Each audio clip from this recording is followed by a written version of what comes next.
Welcome back, guys, to the Beyond Condition podcast, and happy Christmas. What a privilege it is to be with you during this festive period. And I want to take a moment to thank you for your continued support, and also all of the guests who I'm extremely grateful for giving their time to help me educate and empower you guys. What a year 2023 has been for the podcast. And it's beyond my wildest dreams how the podcast has evolved in the way that it has. And my mission is to continue evolving the podcast to bring you as much information as I can. And of course, a lot of this is personal anecdote, which is a great way to resonate with me and the guests and understand more about bodybuilding, but also life. Today's episode is a collaborative of 58 snippets from many of the episodes that went live in 2023. This leads me to my first announcement on this episode, that I am going to be doing the first Beyond Condition podcast giveaway. So if you'd like to enter this competition, what I want you to do is listen to this episode and timestamp your favorite golden nugget from one of the snippets in this episode. Some of the snippets are going to have several golden nuggets. So choosing one of those, your favorite, from over 2 hours of content.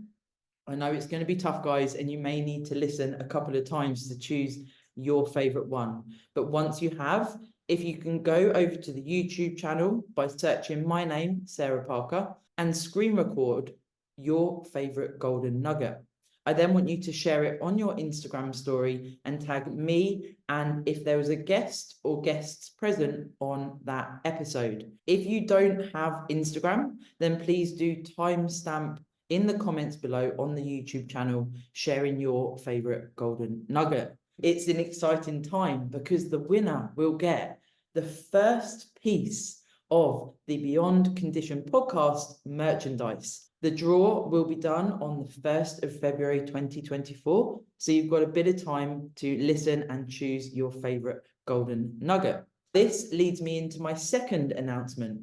On February the 12th, I have an exciting evolution of the podcast, which will be going live. And this will also be on the day that the second part of the new mental health series, starting on January the 1st, goes live. So that date is going to be a very exciting day, but I won't give you any more clues until we get closer to the time. But it's something that's been in the pipeline for a while now, and I'm super excited to share it with you guys. And again, I've got to thank you for your comments, your messages. Everything that goes into this podcast truly is from a place of passion from myself. And if I can ever expand on anything or look at new content for you guys, please do get in touch on Instagram, of course, is normally the best place. And this brings me on to my final announcement today. You will notice, if you're from the UK, that this episode goes live at 6 a.m. on Christmas Day.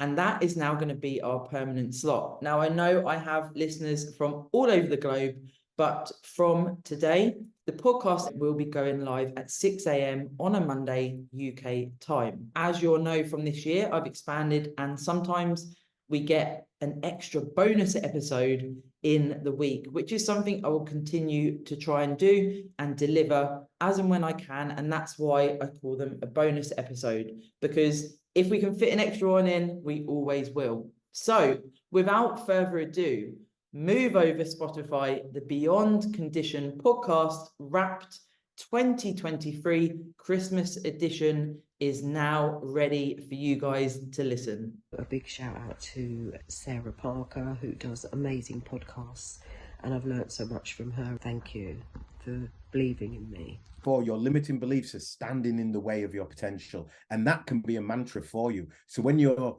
maybe if someone's listening to this now and they're worried about something or lacking, they're having a lot of self-doubt about their prep or their off-season, even their journey, just say to yourself, This belief I'm having right now is standing in the way of my potential, because your potential doesn't know what you're thinking. Your potential is inside of you, and everybody has got huge amount of potential, far and away above what they're actually living up to right now. And as I always say, you live up to the belief in your potential, not your potential. It's important. You live up to the belief in your potential, not your potential. You cannot go further than your belief in your potential. When I got into coaching, the one thing that stood out to me, and I started in person, this was before like online coaching was big, and you only had a few people back in 2005 who were doing it, like Chris Aceto and all them, mostly the bodybuilding side that I was aware of. I remember talking to these older people, and they were always like, they always had regrets, like just regrets. And I just remember being like, I think the goal of life is to die with the least amount of regrets possible, because everybody I talked to had tons of them. And I was like, holy shit, I can't live this way. Like, I might as well go ahead, and if you're going to, life's meant to be colored outside the lines. And I don't think we give ourselves enough forgiveness to do that. And I think life would be a lot more enjoyable for all of us if we gave ourselves permission to just go like, all right, this is what this is. I cannot fix this. I've given it my best effort, but I still must go forward. It's the tone that you use as well, and it's the words spoken, because a lot of words can get interpreted in different ways. One, depending on how you say them, and two, they could have had a bad experience in the past with a certain word, should we say. Yeah, I've had this come up and I'm like, I didn't even know that word affected me. Yeah. Crazy. Exactly. And that would have been from a past experience that you've had, and then it's triggered you again. That's where you have them past experience at the back of your mind, and then they come to the forefront of your mind, and your mind goes, I want to work this out. So then that's when people have that feeling of anxiety, or they get hot sweats, they get nervous, because your mind's going, look, I want to solve this. Yeah, it's a strange sensation when you get this and you didn't expect it, as it were, because you think, I didn't even, know that this was going to affect me. And actually that off the back of, dealing with thoughts and feelings in any walk of life, giving yourself time to process, whether that's competing, business, personal life. I think, it's a very good message to get across. You don't need to rush these processes and thoughts. No, exactly. And if something actually bothers you, just say, you know what, this affects me. It's actually acknowledging to someone else, or acknowledge yourself that this doesn't sit well with me. So if you express that, then someone else understands. And then if you have the people around you that understand, then they may not do it. But the only reason they could be doing it is because they don't understand that it affects you. Yeah, for sure. But that could be something stupid, like, it could be that you don't like oven cooked chicken because your ex used to do it. So could you fry it? I don't know. I'm just bringing on a different concept because bodybuilding and food. But it could be certain things that trigger certain things. But no one knows until you've actually expressed and communicated in a way that someone else can understand. I think it's kind of, well, for me personally, the bodybuilding identity, like built up gradually throughout the season, kind of like get caught up in it more, and like it takes over more and more of your life. So you finish the season, and then you're almost in this place where it's kind of like, right, what now? Like, I've spent my entire life for the past 7 or 8 months dedicated to getting to this super conditioned state, that you kind of like, you come out and then you think, right, that was amazing, I had a great time, but who am I now? That was particularly a shock for me, because I knew that I didn't really want to compete again. So it wasn't perhaps like for yourself, who obviously competes year on year, or you obviously have an off season, then you compete again the following year. Like, you're constantly in that state of, right, I am a bodybuilder. Whereas for me, finishing the season, being super successful in my season, to then come out and then focus entirely on something else, it was quite a mental shift for me. And I think I put a lot of pressure on myself to kind of find who I was again. And it took me a good sort of 2 years to kind of like get to the point where I was actually like, I'm okay with not being a bodybuilder. Like, I'm okay with just being me. Like, I don't need to have that as my identity anymore. But yeah, like, it was a huge transition. For sure. I think as well, you know, being in a prep and doing multiple shows and what have you, you get caught up in it and you become very accustomed to feeling pretty shit when you're in a prep, you know, especially doing back-to-back shows or at the tail end. You become this robotic person, as it were. You expect a lot from yourself when you're competing. And, you know, no matter how much you try and manage your expectations, especially as a first timer, things do get overtaken. You know, you do well at a show and then you want to do well again. Then if you decide to step away from that, and there's a lot of people around you that invest in your journey, you also have that sort of external pressure as well, don't you? Yeah, and I think I was only actually talking to someone about this earlier today, about kind of like external validation and things, and it wasn't really something that I kind of like thought about. But I think you're right. I think for me, because I did quite well in my first season, I didn't really realize how much external validation I was almost seeking until I kind of like came out the other side. And then you kind of like, you're in this state where you kind of think, right, I am now not as conditioned. What are people going to think of me? And you kind of like put that pressure on yourself to kind of like look a particular way. And I think that's kind of where my issues with eating actually started, because I was putting this pressure on myself to like look a certain way, that it almost caused me to not want to eat. But obviously you're in that situation where all you want to do is eat, so it's that constant battle, isn't it? It's that constant honestly. battle. And even now at the position you're in, you know, many years after, like, there's still these, from past experiences of any bodybuilding prep, whether you've done one or whether you've done 10, these habits and these thoughts and feelings are ingrained into you to a certain degree. And this is why it's going to be really interesting talking about your journey away from the stage to where you are now, because it's how you come away from those detrimental thoughts and feelings that we all do suffer with when, you know, working in a sport of bodybuilding.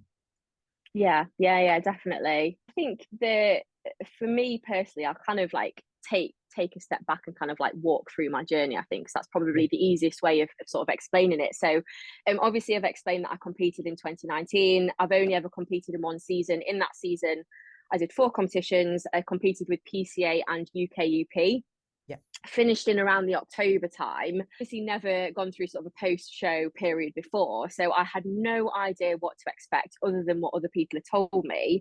So I was almost going into it pretty much blind. And obviously I knew a lot about like different issues that some of my friends have had before with food, but I never really kind of like, because when you're caught up in the moment when you're competing, you never really like give yourself time to kind of like think about what might happen afterwards. So it's such a shock, isn't it? You kind of like get to that point where you finish your last competition and then it's like bam, and then you have to think about all these things. You have to think about like the fact that you can now eat whatever food you want without there being any sort of repercussions from kind of like a physique perspective. So I think for me personally, like, I didn't really spend, in hindsight, as much time as I probably should have actually kind of like thinking about that post-show period and actually properly planning it out. Yeah, so can you eat out and have social experiences on prep and in the off season while still eating for training performance and eating for physique goals? Absolutely.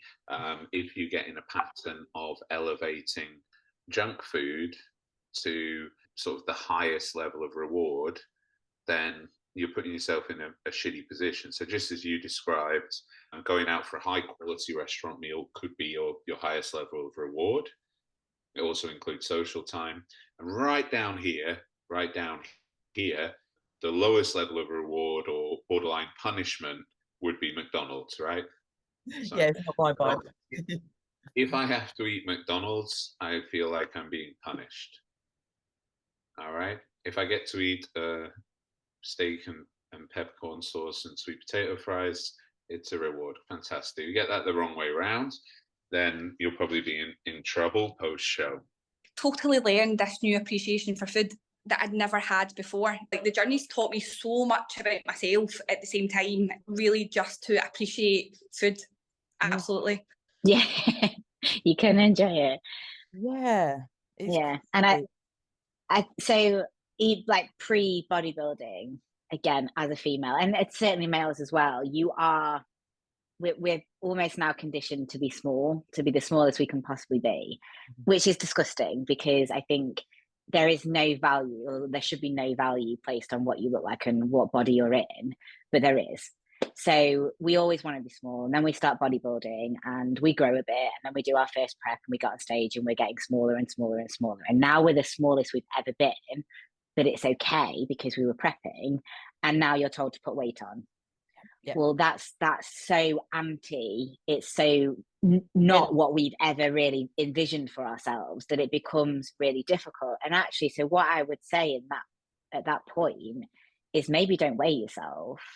Yep. So as a bodybuilder, you're probably doing your check-ins with photos or with videos.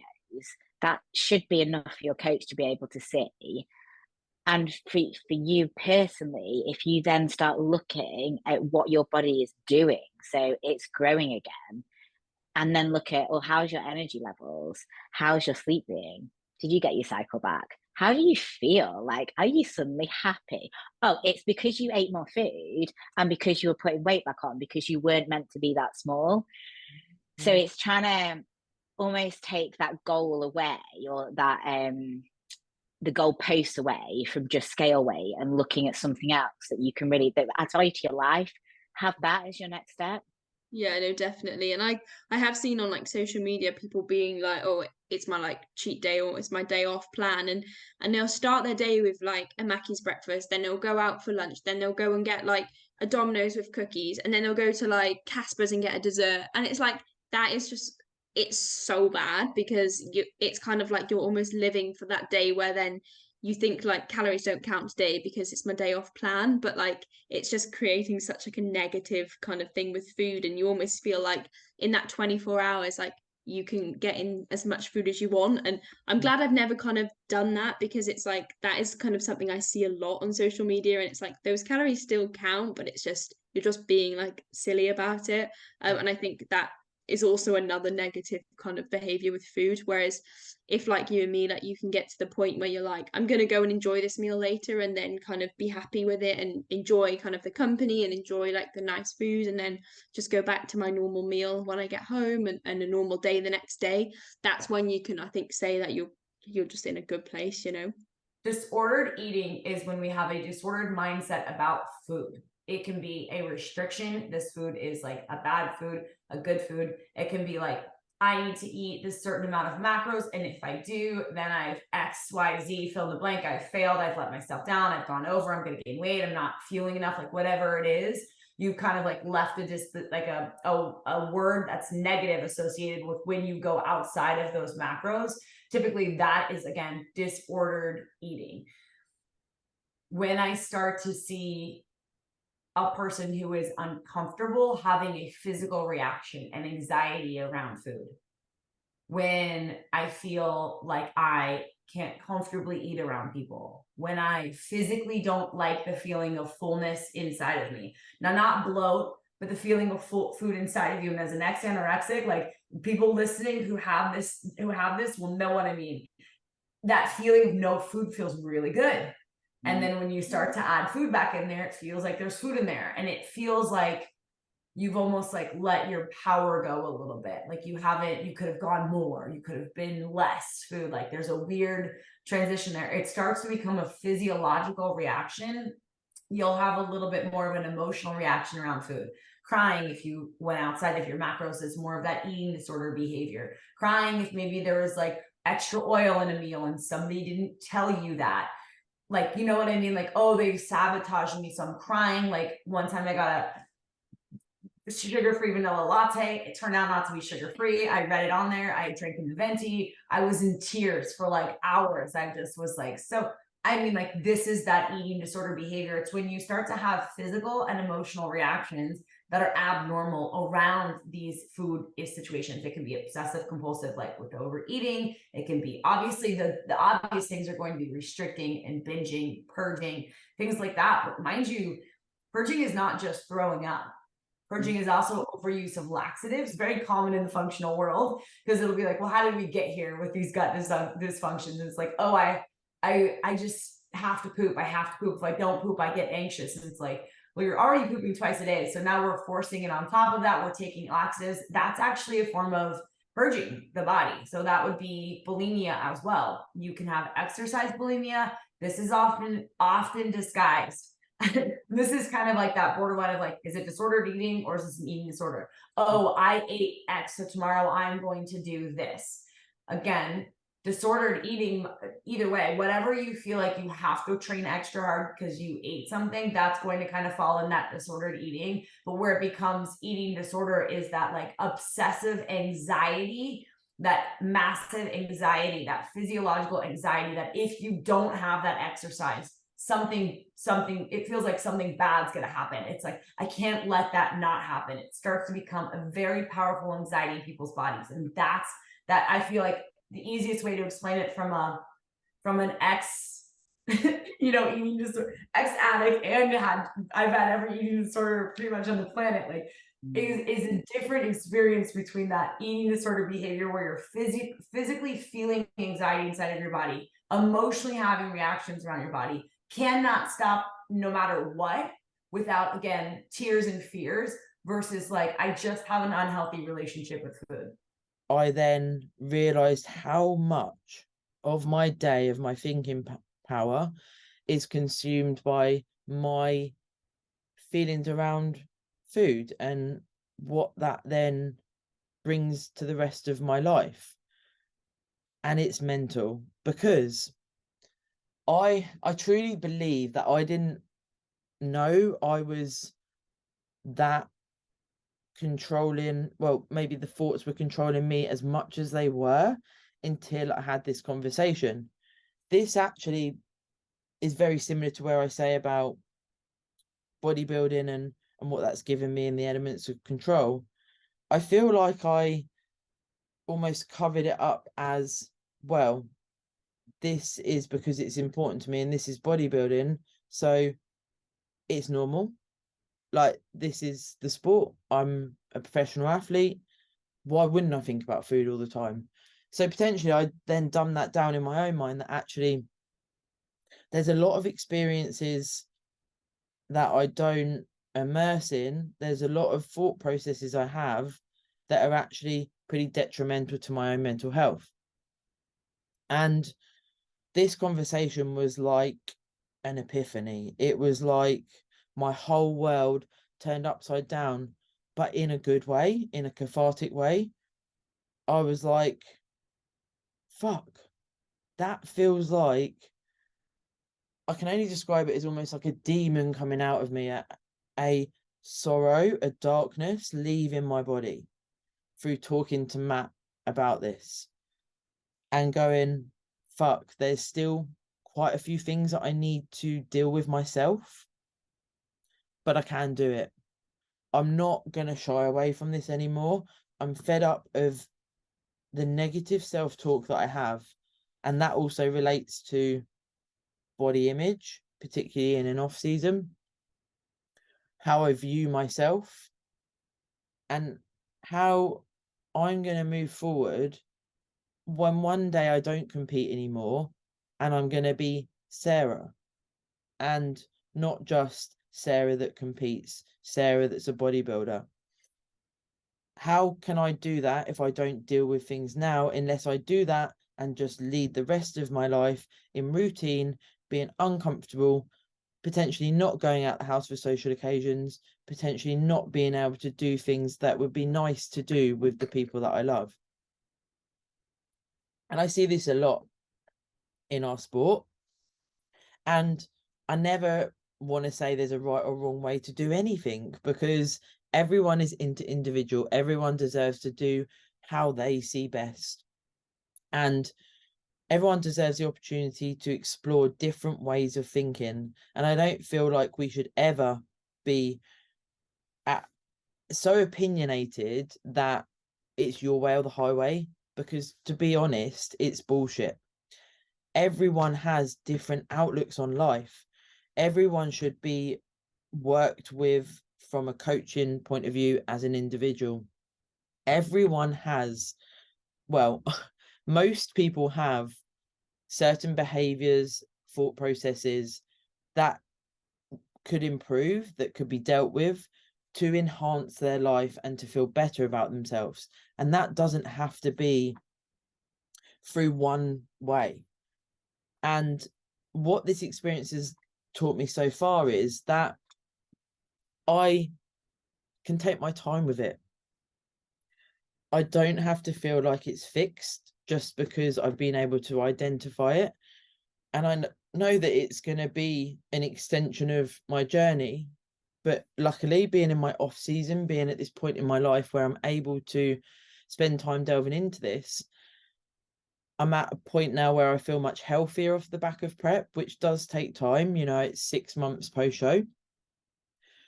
I can deal with these thoughts and feelings and actually then move forward in my life as a person and as a stronger bodybuilder.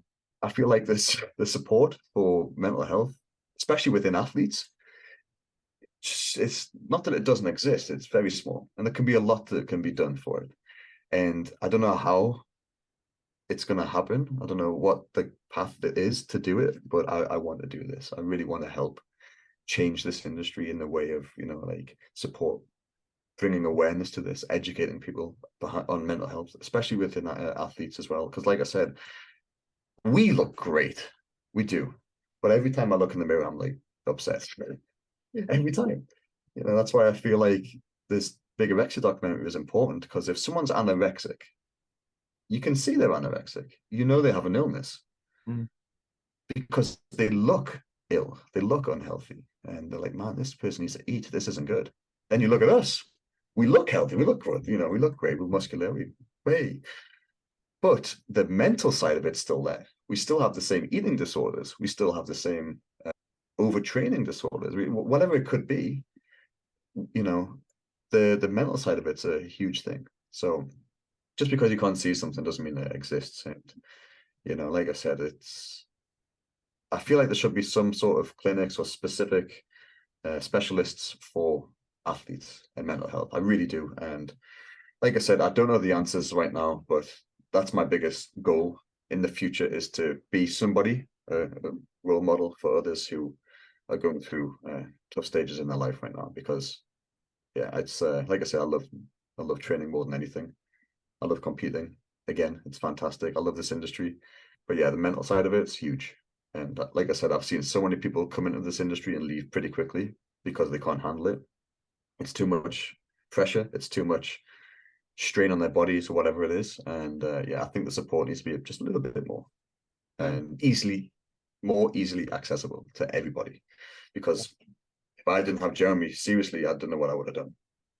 At that time, I was in a bad place, and he helped me so much. So yeah, so much love and respect for that guy. But yeah, like I said, if you don't have that, what do you do? Yeah. So that's the challenge I want to set myself now, is how can I, or what can I do to, you know, provide that for people? If you don't place and you're expecting to place. Now, the contributions to that, of course, are going to be the expectations you place on yourself. Potentially, your coach is saying that you're going to win, which I myself, that does upset me to a certain degree, because if your coach is telling you you should win before they've seen the lineup, before they've seen the standard at the show, before maybe they've even peaked you for the show, because as we know, there can be things go wrong in a peak, that then adds a ton of pressure, because you don't know who's going to turn up. You never really know. And that in itself is a pressure that I don't believe, as a coach myself and a competitor, that we need. And then there's that, almost before you go into your show, you're already thinking, if I don't win, that's me letting my coach down, that's me failing. And that's not nice for anyone to experience in any area of life. You don't want to feel like a failure, because you've still competed. You've done a whole fucking prep. You've got to stage. You've done everything you can to get to stage. So why isn't that celebrated? And I really like how my coach, Thom, frames it. He says, we're going for an outing. So you've done the journey. You've done everything in your power Now we go out to exhibit your best physique and we have a great day. And let me tell you, the element of pressure that is dropped from having that mindset is humongous. And luckily, my coach before was exactly the same. Even when I started to win shows, there was never pressure to win the consecutive shows after that, because it's supporting the athlete for what they're actually doing and not putting pressure on the athlete to get an accolade when there's no real merit to being able to predict that, because like I say, you don't know who's going to turn up. There is elements of when you win shows, you want to win the rest of your season. You want to keep winning, right? You taste it. You want the gold every time. And when you compete and you win, and then I had this after the first show I won, the second show after that of that season, I came second. And I truly believe that was one of my best, probably actually my best lessons as a competitor, because I knew that it wasn't I could turn up to every show and win because I'd won one. You're there to work and you're there to fight, and you never know who's going to turn up. And this then feeds into being a sportsman and that potentially affecting your post-show period. If you go in to win and you don't, you can still be a good sportsman and you can still act with integrity, because somebody else has won. You haven't taken the gold, but somebody's got to take the gold. If you haven't won, if you can try to celebrate their success, and even if you feel like you should have beaten them, I would say keep that to yourself and speak to your coach after the show. Look at your stage shots and speak with your coach who's able to look at who you were competing against, and you can have a discussion behind closed doors. But generally, I would say that the vast majority of cases, especially in the female realm, are under eating, overtraining, and if they're not overtraining, they're overstressed. And when I say overtraining, I don't mean overtraining in the sense that someone else might be able to handle that volume if they were functioning well, and you might also be able to handle it. But the fact of the matter is, most of your recovery ability is allocated towards everything else, right? Poor sleep, poor habits. I mean, and honestly, usually stress really is derived from those little things that people don't really account for. It's just that a great example would be like I'll do a meet someone in person, okay? That was a client, and I'm like, all right, you are making me anxious standing around you, right? Yeah. That's a problem. You know, like Sure. that is a problem. I have had, and we're not meeting every person face to face. That's not because we're online, but you know, I've had people that I've talked to them and just move in, and I'm like, whoa. I'm like, no wonder. I'm like, no wonder. No wonder we have problems. I mean, that's our problem, right? So we're dealing with the huge psychological component, obviously. Yeah. And you know what it's like in a prep, especially a lot of first timers listen to the podcast, and you have these internal stresses about even competing in itself. So the countdown's on, you're in a prep, you've got a date in mind and what have you. And these external pressures, internal pressures all amount. And it's our job as coaches at times to just go, let's just try and quiet the mind here and be able to focus on the prep and do your best. You know, I always say to people, all you can do is your best and what's in your capabilities. But like you touched on there about deloads and refeeds and things, you know, sometimes it's a case of almost convincing clients to say, look, we need to take your foot off the gas because you're showing so many signs of being over dieted, or, you know, training is starting to lag and things like this. And it is sometimes hard to facilitate that trust because they're like, no, I need to train. I'll tell you what, probably one of the skill set, probably the biggest skill set that I have tried to develop in the past few years that I've really tried to like pay attention to and get better at was stress management in with prep clients and with fat loss clients in general. So like when you're newer in coaching or newer in competing, I think that having having things like set refeeds and set deloads and like all this stuff is helpful because it forces you to do it, right? But when you become more advanced and awareness goes up, assuming that your awareness isn't driving you nuts, right? But as a coach, you know, for me, I've been able to go against that a lot in those prep situations, especially, or fat loss situations, and feel very comfortable saying, take 2 days out of the gym, don't do anything, you know, refeed, eat more, like whatever, right? All this number of things, and there, it works, right? If you know, right? So I tell people, and I tell coaches that I'm working with, like, hey, success in prep is two things.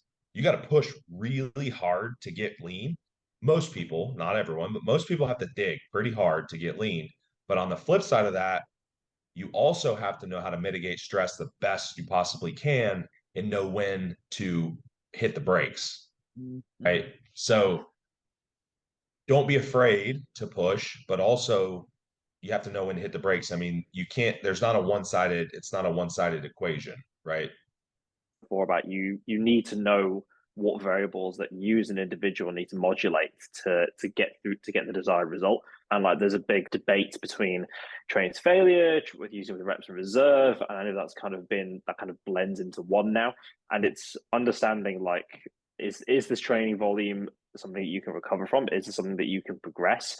And it's just being, what's the word, very vocal with your coach, who I assume is a good coach, who can kind of go, right, okay, this isn't working, we need to change this, and just keeping in contact. And from what I'm aware, in prep, you tend to increase contact with your clients if they get close to that show date, because you need that kind of that hands-on data. Bad coaches, who in my opinion aren't coaches because they just tell people what to do. And I don't think a coach just tells someone, eat this, do that, do the other. Yeah. But parking that, I think that a good coach has got the skill set to have a proper coaching conversation, which would lead an athlete to the point where they can appreciate what or why, you know, they've placed where they are, and have a discussion around sensible and realistic aspirations for, you know, this year, next year, 5 years, 10 years, whatever it may be.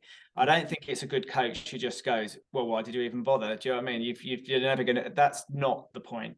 If you have that, it builds such a solid foundation for them, and it makes, like, that can make or break someone's experience from being, oh, bodybuilding was fun, and actually I'm quite keen to do this again, to that was miserable, they were right, they're all fucking egotistical assholes, and this is an extreme sport, and I'm never doing this again. Like, you can completely change someone's experience. And it's not just like, as you know, it's not something that we just, you know, you just go in and go out of.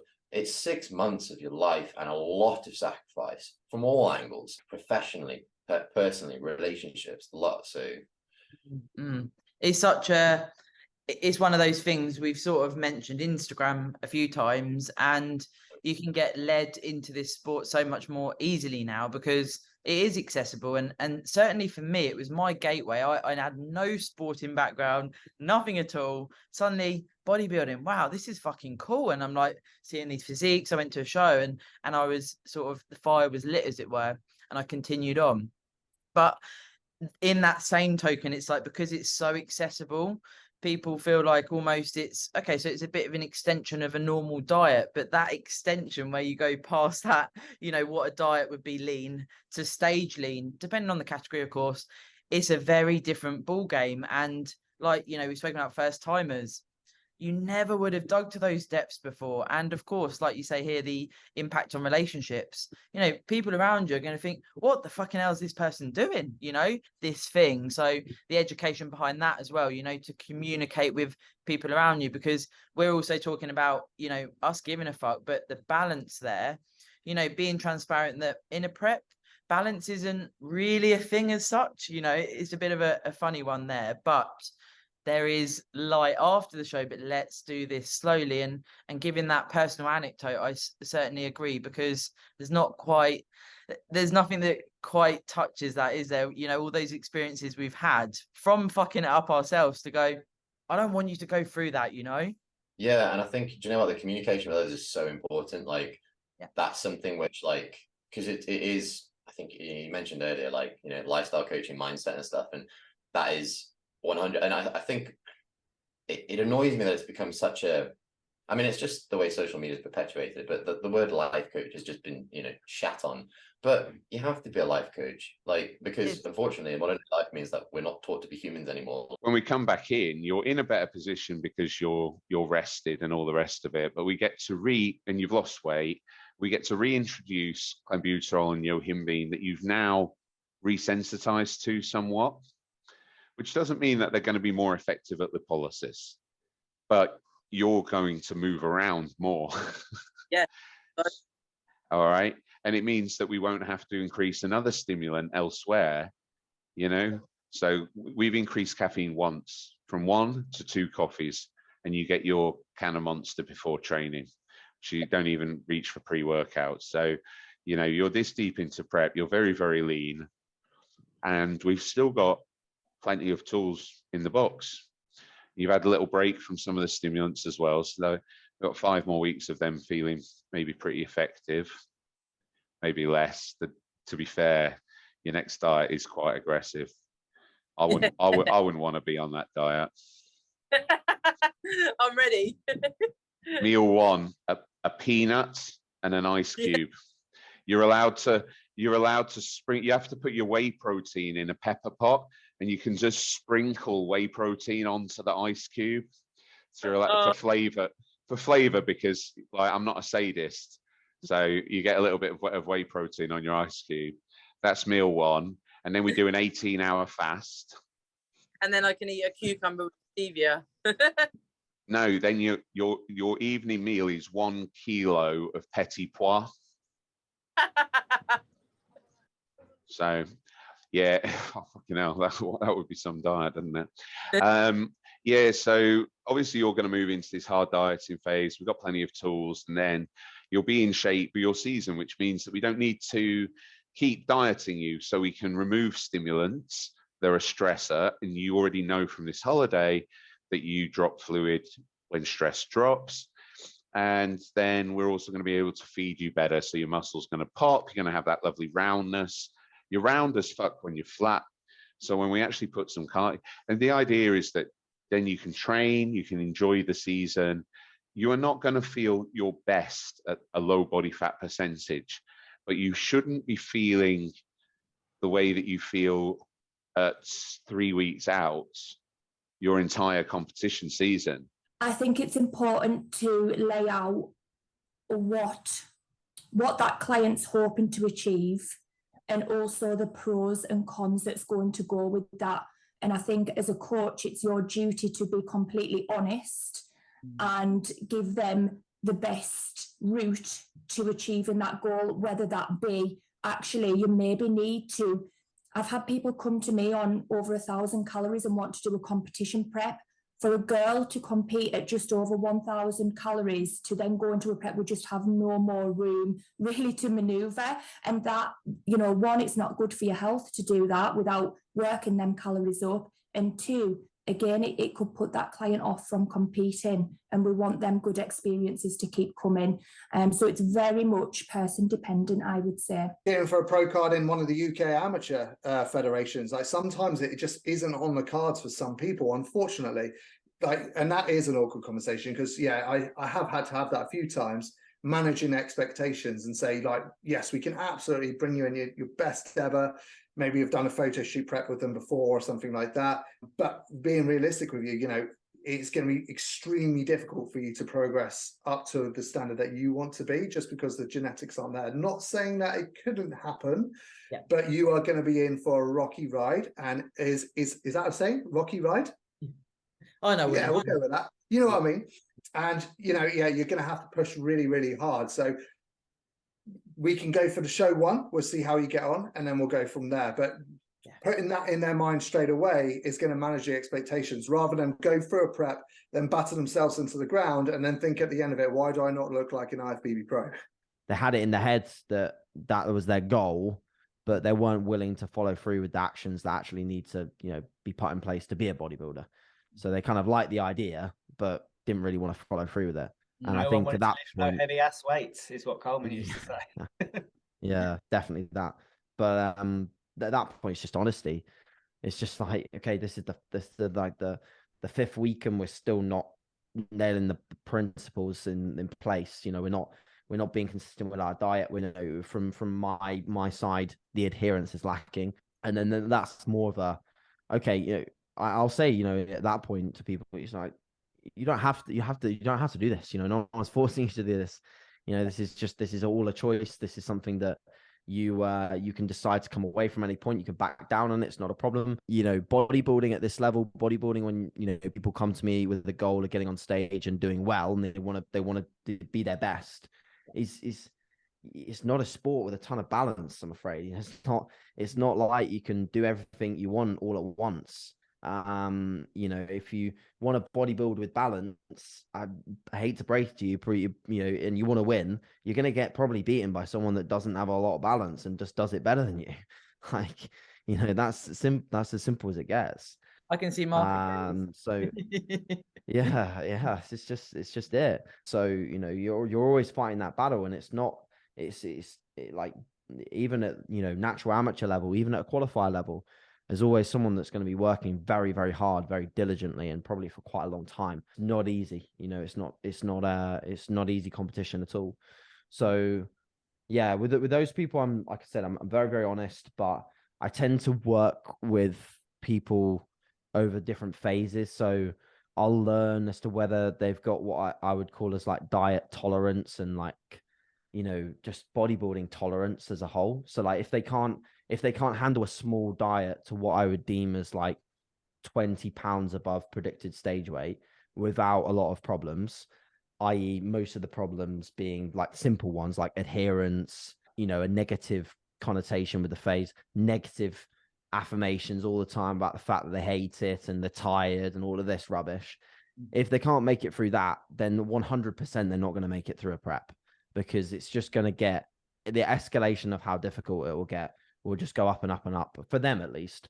For some people, I think like Mark, who obviously got into incredible condition, you know, I know Ben Howard as well, just name a few names, but I think you guys kind of embrace, you know, the hard stuff. You actually kind of, when it gets really tough, they kind of start to love it even more. You know, it's kind of like, this is where those kind of high level athletes live and breathe. You know, that's their kind of their good stuff. Some people might hate it, but they'll be able to tolerate it and they can do it. Great. They'll still need, in my opinion, they'll need more coaching, because I have to coach them through the mindset aspect a little bit more. They can still make it, and they'll be happy that they've made it at the end. They can get through. And then there's people that just can't handle it. The best athletes, and I work with luckily quite a few of these, are the ones just like a Mark and a Ben, and, you know, the people that they'll, you know, they'll be in stage condition. They'll be like, okay, I think we can push harder here. You know, what more can we do? I'm all right, you know. Yeah, they'll, you know, admit afterwards that it was really rough, but in the moment, in the heat of it, they'll be, you know, testing, they'll be up for the battle every single time. Training doesn't change, you know, routine doesn't change as a byproduct of energy. Nothing changes. They're just, you know, all the way through, head on, and embracing it. And I think that's probably what makes the best athletes that I work with. When I go to work on prep, so I'm putting that uniform on, and that's me. I'm different now. Like, it doesn't matter whether I'm in prep or not, nothing was going to change. So I didn't even think about like making my diary any less busy or doing anything different, because I'm a different person in my head when I'm at work. So this is something I do for me in my spare time. Yeah, okay, I'm a pro, but this is what I also am. And you still have to be able to adopt that role whenever you're 2 weeks out, and you don't want to hear someone whinge about toothache. Like, because you still got to deal with it. And it was difficult. It's very difficult, don't get me wrong, but it's a responsibility that I've chosen to have, and that came way before bodybuilding. So for sure. And it's your, you know, it's a profession, life, isn't it? Yeah. as well. How do you find it with, because I work with clients and different people, and conversations with other bodybuilders around the sort of food in regards to like work environments and external pressure with, are you eating that? What are you eating? That type of thing. Do you come across that, or are you sort of left to your own devices with that? eat my food. I think you do get the comments, yeah, but I'm just like, because I'm a bodybuilder, like I'm gonna be eating this food. I joke though when I'm like, I eat the same food. They'll be like, "What have you got for your lunch today?" I'm like, the same I had yesterday, and the same I had the day before. Like the same food, and and they don't get it no matter how many times you explain it. But I just laugh about it now. Like it wouldn't bother me. I think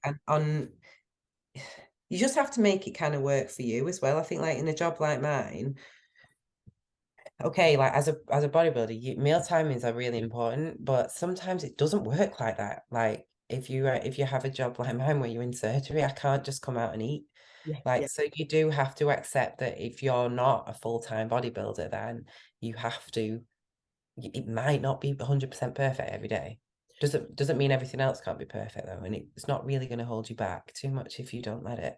Having an informed decision, and just like anything else that you're going to do, essentially when you're working with a coach for the first time, they are they should be applying principles that we know work, but applying them to you and your scenario and situation, and then split testing what works best for you based upon the duration of time. And this is where consistency and time with a coach will always give the best result, because they will know you inside and out, and they will be able to predict cool shit that's going to happen before it even happens. Also utilizing this episode to bring back what it felt like when you first prepped for a bodybuilding competition. If you are a seasoned competitor, there's plenty of, I guess, influence on social media or talking at shows, etc., where we can often be pulled into the hardship that we face in a prep, right? It's an extreme sport, and you can forget what it felt like when you first prepped, when you first got into bodybuilding, and what that brought. And for a lot of us, it was a privileged position to be even able to get involved with a prep and then step on stage for the first time. So I'm hoping that it brings back potentially that appreciation, but maybe even that love of the sport could rekindle. Because I remember my first prep like it was yesterday, and I think that you always do. And then stepping on stage for the first time, what that brings is certainly something that stays true in your heart. Just to reflect back on, I think when you're getting into this industry, you cannot get into it thinking that you're going to not give everything in every area. So when it comes to finances, and you put all of your money, or you don't put a little pocket of money away for your prep, your supplements, your posing, I think it's really important that you are prepared. So when you know you're getting into this, you do your research, right? I want to work with this posing coach, or I want to go to this event, and I'm going to make sure that I've got the resources and the funds available, because I've been putting everything in a little pot and I don't touch it. It's only for posing. And then I know, right, that's covered. Don't have to worry about it. It's covered. And I think you have to be organized. And financially, you've got to be prepared, because this is an expensive sport. And if you do want to do well, which everyone comes into this and they do want to give it their all, I think you need to have that preparation and organization for your finances. Yeah, 100%, definitely. It's like, going on to, you say this about the federations you're going into. So my aim when I started, obviously I started with PCA, won that show, but my long-term goal over the next 5 years was to become, get into Two Bros and try and become a IFBB pro. That was my long-term goal. I thought, if I'm gonna, because I didn't start, I'm 30, I've just turned 36. I started using steroids when I was 30. Didn't start until I was 30. So that was my long-term goal. I thought, over the next 5 years, I'm going to try and get an IFBB pro card. It hasn't happened yet. I've come close. I've got 2 overalls with Two Bros. Woo. But yeah, it's like, but it's not happened for me, but that's because I know where the areas I still need to improve on. 6 years later, I'm still looking to improve areas. And that's something people need to realize, how long it takes. Like, even assisted, it takes so long to get to where you potentially, could be. You might not never.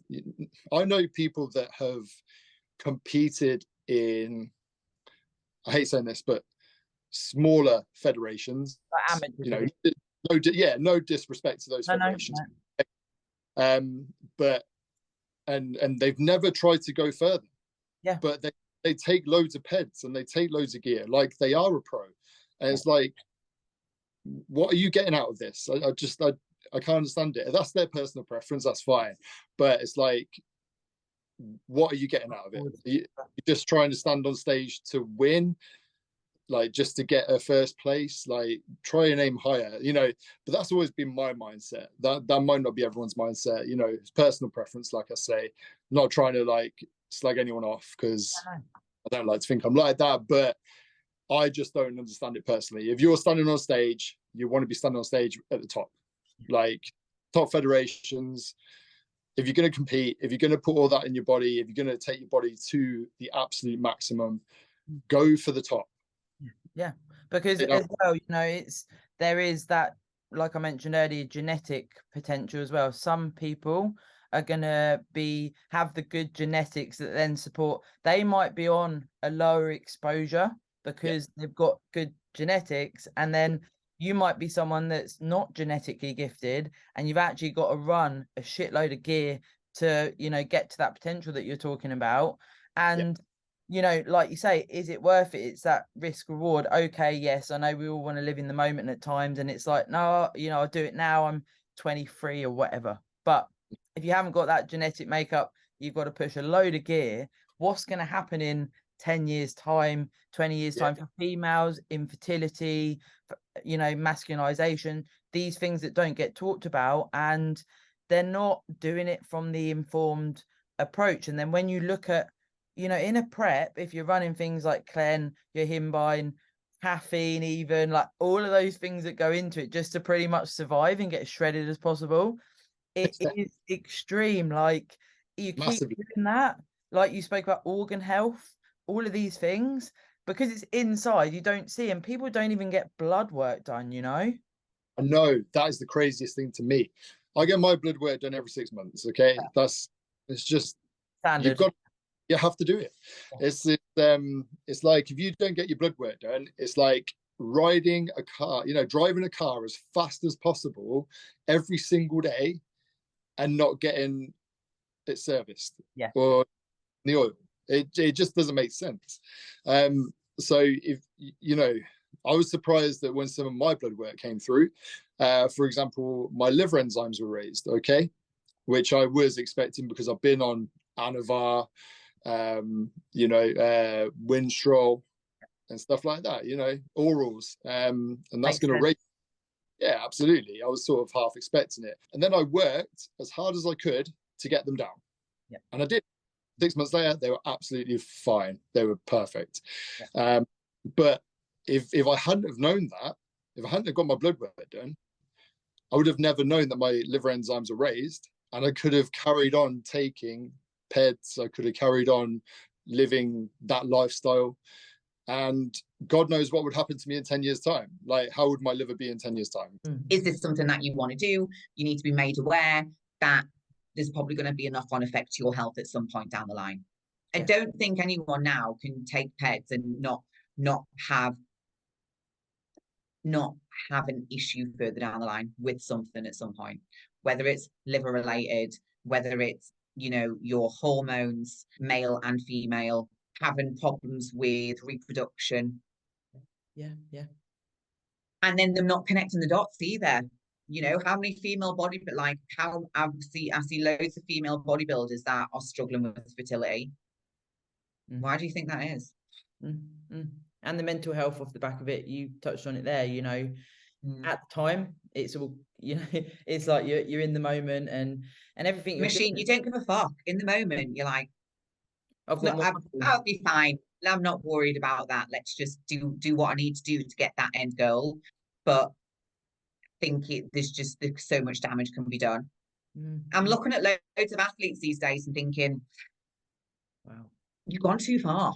You're gonna have issues in the future. But right now, you're all good because your only focus is bodybuilding. But there's life beyond bodybuilding as well. And I think that's a really serious topic. The other big thing that I want to raise here is, if you take steroids and you haven't competed before, you cannot compete naturally after that. So if you want to pursue this and you like it and you do this naturally first, you can do this as part of a natural federation. You can compete as a natural. You could also compete in an untested federation and see where you stand against people that potentially use assistance. That then helps you understand if this path is worth going down. Because of course, there's side effects to anything we do in life, right? So you then can weigh up the risk versus reward, and you can potentially look to go down this route. You know, you've got a lot of young females in bikini categories, and I'm hearing horrific things about them being given femtest. Like, why are you giving a 20-nothing-year-old bikini athlete who's doing their first time competition femtest? In fact, I had a conversation at a show recently where this coach was basically going, he was like, yeah, she got a period as well this week. And I'm like, that's fantastic. That's a fucking good thing. Who's stepping on stage and she's kept her cycle. Well, it's not ideal, is it? I'm like, all right, mate. Yeah. How about we chop your balls off and see how you cope? Yeah, no. And you don't want to do that. You don't want to do that, but yet you're quite happy to tank some poor woman's hormones at a point where she may not have made the decision whether she wants to have children or not. Yeah. And you could actually affect that for a show. You know, maybe she'll go on and she'll continue to compete and she'll invest heavily in bodybuilding and she'll turn pro, but maybe she'll be one and done. Yeah. You don't know. Well, also, like you say there with periods, what's relevant as well there, I mean, depending on, of course, what federation you compete with, let's look at the recent, you know, changes in what the federations are looking for, particularly on an amateur level, that actually the bikini category is coming in a lot softer, not as shredded. So actually having your period when you compete, it's a good thing, like you say, because we're not being awarded in the bikini category for coming in as shredded. So that would make sense. And as a coach, it's like, that's a good thing. And yeah, what you've said there is, I couldn't, you know, champion that enough, because doing podcasts on PED use, I get messages on Instagram, and what, like you say, take this, but there's no talk about the risk versus reward. That it's young girls, older girls, wherever that may be, take this and there's no side effects. Yes, there is, and you should know about them. It's like, there's all very well saying, oh, just keep an eye out for virilization, you know. Yeah, watch if your clit's getting bigger, or watch if you're getting a 5 o'clock shadow. Yeah. What about the joint pain, the fatigue, the mood imbalances, the acne? Yeah. It's like, these are all things that can happen when you fuck with your hormones. Yeah. Not to mention the fact that you might do a prep, your cycle may never return. Exogenous hormones, but there's also PEDs. There's a wide spectrum of PEDs, which encompasses even something like caffeine is a PED. It's a performance enhancer. So it's like, what is the best course of action to get you to your goals? And there's a lot that come into conjunction together to get you to your goals way before you even think about enhancement, because you might not even need it. You may hit a certain point and you're like, I don't want to be a professional athlete. Well, why are you going to potentially negatively impact your health on the performance enhancement side if you can just obtain amazing results without having all the negative ramifications that come into play? And this is the double lies in the details, and risk versus reward. There is risk and reward involved in every aspect of life. You know, just like primary amenorrhea that you would get in a contest prep when your own endogenous hormonal cycle stops. The same thing is going to happen if you use a sufficient level of these drugs. And I don't want people to confuse sufficient with like loads. No, like pretty normal bikini dosing of Anavar or Primo or Masteron will put you in that position, and you compound that with chronic dieting and extremely low levels of body fat and stuff like that. Like, it's not looking good for your fertility, and you definitely want to do that for as short duration as possible and get your own normal hormonal cycle rolling through. So with my female competitors, I tend to set a rule with 4 normal hormonal cycles minimum between competitive seasons. Oh, nice. As a future consideration, if we can't reinstate HPO axis function, which when I say that, I'm essentially talking about your own function of testosterone, luteinizing hormone, follicle stimulating hormone, estradiol, progesterone. If we can't get that looking pretty normal, then, you know, we've got a problem, and you don't want to, you know, prep from there. You got a worse problem. That's why, of course, that, you know, a good coach is going to harp so much on being in a great position to start prep. You know, don't go into prep are only standing on one leg already. You know what I mean? Yeah, and it's so hard because, you know, I'm always cheerleading what you can get from a prep, going to stage, etc., because there's a lot of positives, but when you've got that undercurrent of what it actually entails and the impact it can have, it's a tough one, isn't it? Yeah, and I think it's important to understand that irregardless of like where you start, you're going to have some negative adaptation in prep. It doesn't matter. Your hormones are going to probably drop some.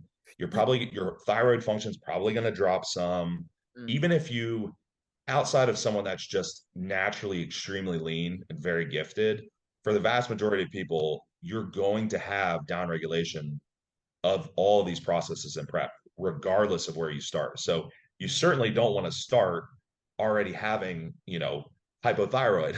And then the other thing as well is that, you know, when someone gets beyond a show or a shoot or whatever, and they've fucking literally driven themselves into the floor, what's going to happen? They're going to rebound big time. You know, they're going to, going to overeat. They're going to put body back. And that's the fucking hard part of it, isn't it? For, you know, which I'm sure is probably for you is, and it was probably, I'm sure you must have clients who do their shoot, do their prep, and then get to their finish date, like, okay, so I've really enjoyed working with you, but I'm, you know, going to take a break now. And you're like, we're actually, I think Steve used to do this was like, no, if you're signing up with me, you'll sign up with me for 6 weeks after the show day as well, because that's actually the hardest part. It's easy when you waking up, getting leaner, your weight's dropping, and you're making progress. But actually beyond that point, when you have to mentally realize that you're going to look less lean every week, and you need to, you know, some people might just bump the calories right back up. Some people might drip feed them back up, depending on the individual. Yeah, that's the real head fuck. Oh yeah, for sure. Like, it's something I speak about a lot on the podcast, because post-show it's fucked up. Like, especially, you know, your first few seasons, have a lot of first timers listen to the pod. You just don't expect what's going to happen after a show. I always call it like a post-show dump, where you're like, shit, I'm hungry. I'm allowed, in inverted commas, to have food. I've got more freedom. You know, the goal has been removed. So suddenly it's like you say, you know, the adaptations with physique, bringing your food up, the lines start to fade, all of these things happen. And it's like, I don't, you know, the thoughts and feelings, I don't know what to do with myself. And also in regards to training, you know, it might be more appropriate that you step away from training for a little bit post-show. I know some people do that, you know, start to bring down the intensity a little bit to recover off the back of a prep. And then you bring the intensity back up when you're starting to feel better. There's a lot of consideration there. So it is so true, you know, like Stephen did, you're working with me for at least 6 weeks after, because I think as a coach, it's our due diligence as well to do that. Definitely. And the thing is as well, you can think, oh, I've got an iron tight, good relationship with food. It's not going to happen to me. This whole priority thing and like your expectations after that, I think it really helps people with the binging behaviors, because a lot of the times I find that the binging happens when if there are no goals set, so it's very easy to then just go fuck it one weekend. B, the other thing is if your goals are, or your expectations of yourself are set too high in comparison to what you're actually capable of, and then you either obviously like try to really strict diet and then you can only go so long and then binge, or like you're freaking out because your progress is not as fast as what you're expecting, but you're expecting too much from the time and energy you're actually able to put into it. Post-show, what triggers hunger hormones? Like, yes, obviously being lean will trigger a hunger hormone, but shitty sleep, that will trigger a hunger hormone. High stress, that will trigger hunger hormones. hormonal dysfunction that will trigger hunger hormones. So post show now, I really like to work on obviously blood sugar regulation, so a little bit more fat than carbohydrates in general, even though yes, the body is more carbohydrate and insulin sensitive, it's less filling. So we have to think about blood sugar regulation as well. And when a person is normally that lean, there's some sort of adrenal hyper or hypo function. And so blood sugar regulation is already going to be off. So regulating blood sugar is going to be huge. Setting an alarm, making sure we have plenty of fats, fibrous vegetables, those kinds of things. I normally will let somebody have like a free meal or like what nice dinner, like the day of show. And then I'll pull sugar for the first week. And I know that that's hard when you're coming out of show, but when we're talking gut health, adding a bunch of sugar and processed foods and after not eating those things is asking for a SIBO case. And I've lived it and I've seen it with clients and I fixed a lot of clients who have gone through it. Your gut and your GI health after you're that lean and eating those specific foods for so long, it just needs more love. So even utilizing a lot more like gut support during that time, stress management support, whether it's supplementation, breath work, really optimizing sleep. Even if I'm doing like Sandman suppositories, which are like the melatonin suppositories, if a client's not sleeping, I'm like, I'll dose them with those because making sure a client's getting really good sleep post show will also help because normally hormones are fucked and they're not sleeping because they're so lean and it's right. It's just so all over the place. So recovery post show needs to be about recovery post show, not just the food portion. I think that the rest of that can get missed at times as far as like gut, adrenals, hormones, sleep, and stress management. And if you get a grip on those things, you're going to have less hunger responses and cues and drives. It doesn't mean it's gone. It doesn't mean you won't binge eat or feel guilt or shame because you will. It just means that those things can be better managed during that time, I think, post show. You're a man and you fucked your relationship.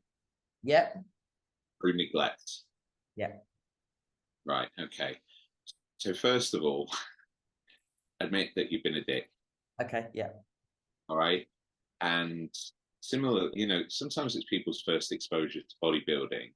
If I'm drunk and I do something, I'm still accountable. Your partner's not going to accept that it was the drugs or the prep or you chose all those things, right? So you're still accountable. So I'm accountable. That was hard. I'm sorry that was hard on you. It wasn't my intention when I started out. And I really put in the effort to making love intentional. And I don't mean like forcing the issue with sex or anything like that. That's probably not going to work if you've been an arsehole for 16 weeks. But make an effort, all right, and prioritize your partner. And as a man, I think you should prioritize your partner full stop. I think that's part of your job. That's just part of my value set. But, prioritize your partner and give it time and not pressure. And don't expect forgiveness immediately. And then, crucially, don't do it again. Nice. All right. So if you want that relationship and that's how you were in prep, don't do that again. There's no need for you to prep. Chances are you're not going to be Mr. Olympia. So or be nice about it and let your hostage go, right? And just be on your own and pursue bodybuilding if that's what you want to do. But if that relationship's of value to you, this is what I've learned. Prioritize it or change it, right? Because it's not fair to keep someone hostage, put all the work in, build the relationship back up, only to go into another prep and do it all again. I've done that. And I'm not awful in prep, but I do, as I say, enter into this psychosis of, I want every day the same. I want my routine and and I'm tired and I'm exhausted and I'm not my greatest self. So if you give somebody your greatest self, for 2 years, and then you go into a prep and it completely changes the dynamic, you've changed the dynamic of the relationship. And if they're still with you at the end of it, you better fucking prioritize them ASAP and own your behavior as, I'm sorry. Not, I'm sorry, but. Not, I'm sorry, I was like that because, right? I only did it because I was drunk, right? This doesn't fly. Accountability stops at, I'm sorry, and a change in behavior that's consistent and sustained. That's the only way to recover a relationship. that you've damaged. You know, how are you communicating with your partner? What's the tone you're using? Are you standing up? Are you sitting down? Have you planned what you want to say? And is it a time that people aren't rushing around? Because if your other half has just got in, he's flustered anyway from work, it's not a good time to communicate something now. So it's actually finding that effective communication and understanding that people do interpret things a different way. So how are you going to express how you feel in a way that they will understand? Yeah, of course. And in relationships in particular, we both know the power of resentment setting in. And if that starts and it continues, you know, when you're then trying to communicate something, you're already coming across in the wrong way. So you're, you know, the person that you're having this conflict with, it's a conflict before it even begins. And it's very hard to then undo resentment if you haven't communicated from the start or, you know, the initial stages. Yeah, communication's so imperative. So if you can shift that perspective and start to think, actually, it's just life, honestly, life becomes so much easier because you don't have this expectation that every day is going to be perfect. Yeah, for sure. I think as well, actually, some of what you've both said there about going into like relationships, you know, you can end up, I've certainly done it, I'm talking from personal experience, and I've seen it with clients where you get into this sort of victim mindset and you can go from one relationship to another, whether that's friendships or actual relationships, where you always feel like the lesser person, or you feel like, oh, this person's better than me.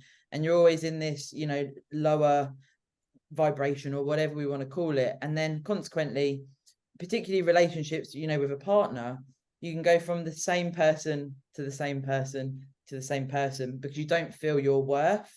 And I guess for both of you, it'd be a good question to ask, how do you start to realize that actually, you know, you being your unique self, which we've spoken about, that is enough, and actually being true to yourself, you will attract the right partner? Because I think we've all actually done that ourselves in life as well.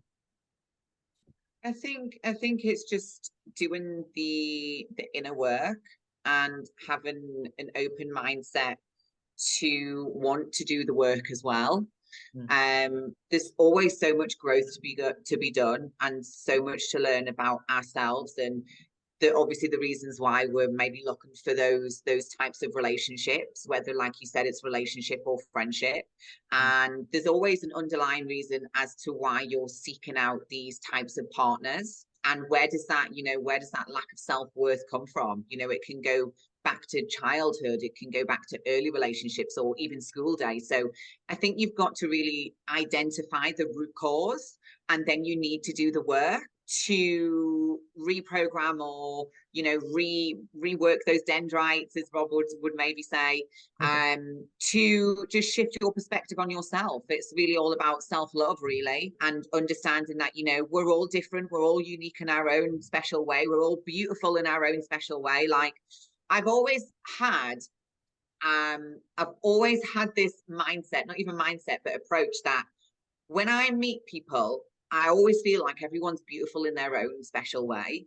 Those people that are saying that are putting you down, they're going to be standing in the same spot or a worse position in life when you're constantly progressing. And that aspect of bodybuilding that's beautiful is the discipline, consistency, and reward that is going to pay off long term, not short term, at the end of the day. So keep consistent and just grind, and you're going to hit these plateaus and you're like, I'm not making any progress. And you compare your pictures from 3 months before to now, or 6 months before, be like, wow, I'm making progress. I'm glad you mentioned that, because rather than, you know, not just about couples, but when you're putting your effort into prep, I've seen a few people talk about, why are you trying to, you know, this was on Instagram the other day, why are you trying to behave like a pro bodybuilder when you're not one, and stuff like that. I'm like, that doesn't make any sense. Bodybuilding is a sport that requires 100%.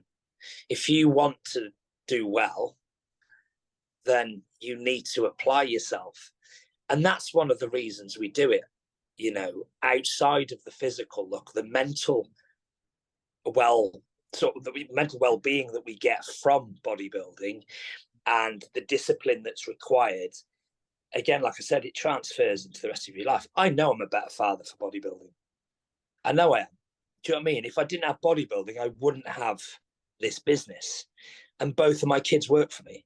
Yeah, that's it. Do you know what I mean? So it's like bodybuilding has not just given me a little bit of income and a little bit of love and a hobby. It's literally given me an opportunity for generational wealth in my family. So it's and I put it down to the first time I went to a bodybuilding show in, I don't know, 2008, 29, something like that.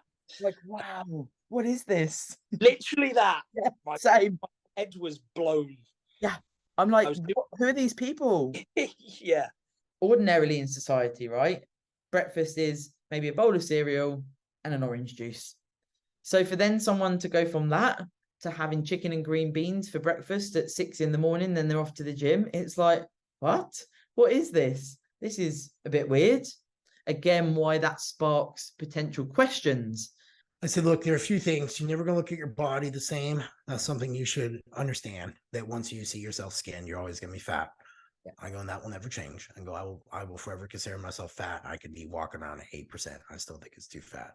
So the other thing is, you're not going to look at food the same. I said, but that's because society doesn't look at food good. I said, that's not anything to do with you. Yeah. I was like, and they will put that on you. And that's my argument to most people. I'm like, wait. You're wanting to compete. And they're like, yes. I'm like, and you want to like try to really go far. I'm like, yes. I'm like, okay. Then I have a question. Like, sure. And I'm like, if you were going Formula One racing, they're like, yes. And I'm like, would you want the best car? I'm like, yes. And I was like, would you want the best gas? I'm like, yes. I'm like, then why the fuck would you want to ask me when you're going to get a pizza meal? Yeah. Do you know what I mean? Like, it's kind of almost like big boy, big girl conversations that we stopped having with each other. Yeah. Like, hey, I get it. Like, it sucks. You can't go out with your friends and family. But guess what? I've never had friends or family give a shit if I brought a meal with me or if I just ate a salad. And I just saved my salad from my own dinner and just ate it with them to make everybody feel good. And I can have a Diet Coke while I'm sitting there or something, you know, like I argue that everybody is always looking for the things that they're giving up. The thing that does make me kind of chuckle is for many people, actually not for many people, for some people, the aspiration of the pro card, whatever that means, is a draw. Elusive pro card. Yeah, which, you know, we can probably all name about half a dozen people on the planet who make money out of being a pro physique, bodybuilder, whatever. Yeah. And the rest of the pros don't. Yeah. I was a pro and I had a great time and always covered my expenses for the hobby that I really, really enjoy. I traveled to compete. I made some great friends. I met my wife through the sport. I got a lot out of it, but I didn't make any money. But the reason why I mention it is if you are a pro, I think you should, or an amateur, but especially as a pro, you should carry yourself as somebody who represents the sport. 2 British titles, 1 gold, 1 silver, a world title and 2 pro cards. And I'm like, next season is not going to be like this. It's a one-off, do you know? Like I literally did not ever believe that I could achieve that in one season, but I did. And, you know, it's you know, you don't know what's going to happen tomorrow. You could go and get injured and you maybe not do this next year. But like for me, I've achieved something. It's helped me believe in myself that I can achieve these things. And, you know, like that's why when you asked me to come on this show, I thought I'm going to tell my story because like to inspire other people who may not think they're able to do things, anything is possible really, isn't it? For sure. And also, you know, I think that people forget you don't have to be a certain age or a certain ability to start something, to, you know, try to go out your comfort zone, try and do something quite remarkable. And if that's starting with committing to a diet, you know, seeing how you get on, it might even be that you do something like a photo shoot prep. Yeah, exactly. And all the life skills that you learn from bodybuilding, it's incredible, isn't it? Oh, it is. And it's like I was listening to your podcast about last week when you were saying about how many people actually start this journey. That would be interesting to know how many people, because like in your category in bikini, it's like the star of the shows, like the stage is just full. You're never gonna have just a small amount of bikini girls, are you? You know, it's very popular. Whereas in trained, figure, like you're literally going to just have sometimes 2, 3, 4 people. But it's like you said last week, how many people started out to get on that stage, do you know? Yeah, like, for sure. I love sort of reflecting on that in regards to, like Delif said, you know, it's not actually when you say, oh, I placed 5 out of 9 or something, actually you've probably placed 5 out of 39, because actually people commit to a prep and then the dropout rate is extremely high. And then also, you know, sometimes it might be 1 week before or the day before, you know, you never know, like we said, what's going to come up in life. People deal with stuff that comes up and they're just a week out and they can't do the show. So, you know, to even stand on stage is a massive achievement, isn't it? Exactly. And that's like, whatever you come, like for me, yeah, having all those wins this year has been like brilliant. But like the most important thing has been my journey, my family sharing that journey, the support, the friends that I've met, do you know, like people's support. It just, that means more than any trophy. What do I need to improve on? Like, you might need a bit more glutes, you might need a little bit more delt. And then that's where you go back to drawing board. But again, they said, like, knowing your why, it's like, okay, I'm doing this because I want to achieve this. My friend Ben said this. He went, he doesn't give a fuck what 5 fat judges say about him. He wants to create the physique he wants to create. Yeah. And I love that. It's like, if a judge goes to me and goes, oh, look, your rear delt's a little bit small there, it's like, I don't care if he's like, I work hard on my quads and hamstrings. Yeah. Especially if you're not going to win anything or you're not going to get a pro card. It's like, create the physique you want to create and want to present. And then that could be a very strong why. You go back, you stand on stage, you get your photos, and it's like, this could have looked a little bit better, this could have looked a little bit better. Back to the drawing board, work on it. And then that should be a good enough motivation for you to then control that reverse out. Whereas if you're going, oh, fuck this, the judge didn't do this, the judge didn't do this, I'm not fucking doing this again. And then you go back and just going off the rails, you will put yourself in a bad position from a health perspective. It's funny you mentioned about that you perhaps didn't need to get that lean, but you wanted to get that lean. And I just want to emphasize that actually it's so important that you take to, not necessarily take to stage, but you get out of that prep what you set out to. You know, like I don't know how much you know about sort of the PCA, so that you got toned figure, then athletic figure. I'm toned figure, well, I was last year. And there's a very different level of muscularity between the toned figure category and the athletic figure category, but also there is that difference in level of condition, specifically in your lower, so like your quads, you'd have the separation and things.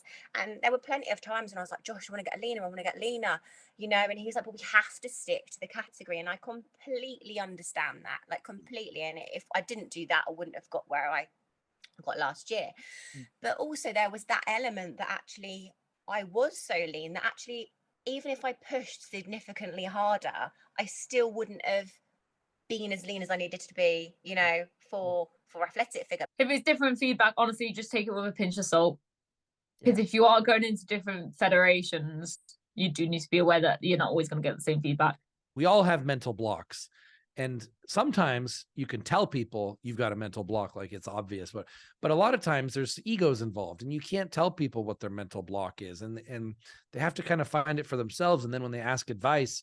So one of the problems is, I think, even becoming aware of this problem you're talking about. Like a lot of people are dealing with external pressures and they feel the pressure, they feel stress and anxiety, but they don't even know why. Yeah. Because they're not asking the questions and digging deep and thinking like, why am I feeling this? And what is it about this situation? And another important point is environment makes such a big difference. Us humans, you know, take pieces from our environment. And I had the best example of this. I had a friend who was suicidal in the US and he couldn't find any reason to live. He came to Thailand specifically to commit suicide. And once he got here, he discovered a reason for living. And now he's still alive and he's thriving. So it was just a change of environment that he needed. So one possible solution when someone's feeling all these external pressures is maybe you're in the wrong geographical location. Maybe you have the wrong social circle. Maybe you just need an environment change because you're in an environment that doesn't let you, who you are, thrive. Yeah, but you know, for what I look at it now is you got one life, you get one chance as far as we know. And you feel useless. And there were points when I considered, do I need to be here? Yeah. Do I need to be here? Would people be better off without me? And the answer is no, because I know different now. And it just built up. And then I was up doing the Yorkshire Three Peaks for a charity for my friend Holly, and it was a walk to them, the Three Peaks, in 24 hours. And I just got up to the Penny Ghent, which is one of the steepest hills points. And I told Kirst, I went, I'm struggling. And I'm feeling like I don't want to be here anymore. Those kind of things and you become blinkered and that you think you're all right and stuff like that, but you have to have that. And again, it goes back to that selfish individualistic streak we're talking about. You have to be a degree of selfishness, and that even though it sounds horrible, you have to have that. It can really, really, like you say, I love the analogy of a scar, because that's almost like it's like a wound, isn't it? And it's, I guess, with your mindfulness approach now and what you're doing and talking through things with Matt, etc., you're healing those wounds, and potentially that will then get more days where you feel better rather than more days when you feel worse. And it's that acceptance there as well, isn't it? Massively. It's a pendulum, and you have to kind of it's starting to kind of tilt the other way. And I think it's a good, what you mentioned there is spot on. I mean, having having somebody to kind of hash things out with. And I think this whole kind of metamorphosis of my mind and body has been about reparenting myself, kind of being there and kind of just like helping understand and helping change the perspectives and the perceptions that you have about the world, and just becoming the adult that you kind of needed as a child, you know what I mean? That kind of thing, without getting too deep. I mean, that's just what it is. You become, the version of you that you needed. Yeah, I mean, we could talk about that today if it's something that you're willing to talk about sort of trauma and potentially some of the things you've been through during your life that actually build a lot of substance to your story and where you are today, even being able to, get through those struggles that you've been through in your life to get to this point, your relationship with your dad, etc., if it's something that you'd be happy to talk about. Yeah, I can skirt about it. I mean, he was very difficult. He wasn't the father I needed. He constant comments about my body we're talking from age 6, 7. Yeah. And it was just bodies was very much the theme from the outset. It was always about how you looked. He was completely body obsessed, and he just put it onto me and my younger sister as well. But especially because we were the kind of the chubbier of the 4 kids. Yeah. And it was just an obsessive thing, and it was just constantly about weight and just constantly about this and that, and it just created these deep set kind of rules in my mind that I just wasn't good enough. And it wasn't just on a physical standpoint. It just felt like because I was sensitive, I was very emotional, and I felt things very deeply. Again, ADHD, undiagnosed at that point. He hated that. He wanted me to be, an alpha male. He wanted me to be a man, and he wanted me to be strong, and he didn't want me to cry, and men don't cry, and whatever. And it just set me up for failure, really. It's had negative implications on my life for my entire life. My ego got massive because I basically took up everything that makes you a man. Yeah. In his eyes. I wanted to be big and strong and have a beard and have lots of tattoos and huge muscles and be scary, and I want every man to fear me, and I want every woman to love me because I want to be the ultimate man, because my dad said I wasn't good enough. Yeah. And it's only in the past year, really, past 18 months, that I've forgiven him in my mind, and I recognize that I've become a wonderful man and a wonderful father, and I have a positive impact on everybody that I speak to, and I care very much for myself, and I realize that I am a good person, and I have a lot to give people, and people, I recognize the value in my hold on a minute. We're all good. I recognize the value now in myself that I never knew I had. Now I recognize that I can help people, and I do bring good things to people, and I'm worth having around, and my whole life I felt like I wasn't good enough. So that's kind of like a big thing, and it's a shame it's taken me 30 years to get there, but it's we all find our way when we're ready, And going into high school, and then I didn't really know where my place was to fit in there. Then from there, I kind of, as I became a teenager and evolved into that, I would wear baggier clothes. I would cover up more. Like, it was the whole, it wasn't emo, but it was like skater kind of look. And I thought that it was back then because that's how I wanted to dress. But in reality, it was more to cover up and more, maybe add size or an illusion, the fact that I wasn't as small as I was. And then I got into running, believe it or not. And I did like cross country running, but because I wasn't affiliated with anyone at school, I would run with the teacher or the person who was there, who was like the pace setter, and I wanted to keep pace with them. And I felt like I was dying every single time, but I had to keep up. So that was my first taste of maybe that progression and that I could achieve something. So that would be kind of where almost the start of my lack of belief or consciousness around those things. And then my dad had like weights and things at home, things that I'd never really sort of looked into. In my eyes, he had sort of like a decent physique. He had like veins in his biceps and things like that. And I remember getting into sort of lifting a little bit, like I do press ups and sit ups, and there became this kind of challenge where it was like, oh, I wonder if I can get a 6-pack. And then I started doing like 20 sit-ups a day, 20 push-ups a day, which were broken down because I couldn't do any sit-ups or press-ups really without like being flabbergasted on the floor. And then it was like, I'll do 60, 80, 100. And then it got up to like sets of 300 where I'd do 300 of each. And then I'd start doing handstand press-ups where I'd flip myself up against the airing cupboard door and then lower myself down and back up again. And that was really the first time that I'd started to train, if we were to call it anything. And I started to see changes within my body. But I was still very, very small. I didn't know anything about food. I still didn't eat really anything that much substantial. Again, it wasn't a food focused thing. It was just it wasn't an interest. And I thought if I trained, I would gain muscle. And yeah, that's kind of how I got started into it, really. Actually, what you just finished on there about thinking that if you train, you'll gain muscle, definitely similar to me when I started bodybuilding. I thought, oh, those people on stage, they just, do a bit of nutrition and do a bit of the gym. And then, of course, when you get into this realm, even for yourself, you haven't competed, but when you did your photo shoot, you did posing lessons and the things that, go alongside being a competitor. So you start to understand that there's so much more than just the training and even then the nutrition. How did you find when you started to try and actually gain muscle? Was there some tuition there around food when you started embarking on being a bodybuilder? Yeah, so I avoided going into the gym for quite a long time because I was just so self-conscious of being so small, and everyone in the gym knows exactly what they're doing, and these hulking people that walk around, because I'd got like Arnold Schwarzenegger's Encyclopedia of Bodybuilding, and I envisaged that that's where everyone was.